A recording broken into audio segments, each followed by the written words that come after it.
بسم اللہ الرحمن الرحیم۔ میرے عزیز بھائیوں اور بہنوں، قرآن پاک میں اللہ تعالیٰ نے صرف مردوں ہی کا نہیں بلکہ مومن مرد اور مومن عورت دونوں کا ذکر کرتے ہوئے ایک ایسا اصول بیان فرمایا ہے جسے ہر مسلمان کو اپنے دل میں بٹھا لینا چاہیے۔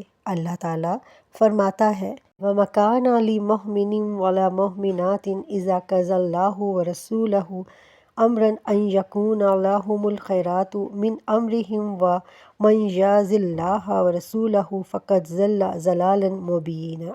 ترجمہ: اور کسی مومن مرد اور کسی مومن عورت کے لیے یہ حق نہیں کہ جب اللہ اور اس کا رسول کسی معاملے کا فیصلہ فرما دیں تو پھر ان کے لیے اپنے معاملے میں کوئی اختیار باقی رہے، اور جو کوئی اللہ اور اس کے رسول کے نافرمانی کرے تو وہ یقیناً کھلی گمراہی میں پڑ گیا۔ سورہ الاحزاب آیت نمبر 36۔ ذرا غور کیجئے، اللہ تعالیٰ نے فرمایا لِمُؤْمِنٍ وَلَا مُؤْمِنَةٍ، یعنی کسی مومن مرد اور کسی مومن عورت کے لیے نہیں۔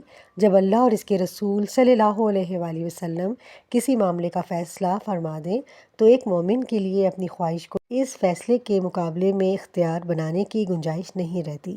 میرے عزیزو، رسول اللہ صلی اللہ علیہ وآلہ وسلم کو ماننا صرف زبان سے محمد رسول اللہ کہہ دینے کا نام نہیں، بلکہ جب آپ صلی اللہ علیہ وآلہ وسلم کی صحیح تعلیم ہمارے سامنے آ جائے تو اسے حق ماننا، دل سے قبول کرنا اور اپنی زندگی میں اس کے مطابق چلنے کی کوشش کرنا ایمان کی علامت ہے۔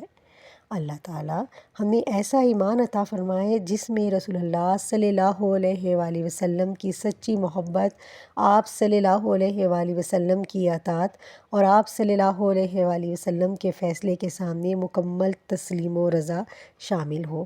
اللہم صلی وسلم وبارک علی نبینا محمد صلی اللہ علیہ وآلہ وسلم۔ آمین یا رب العالمین۔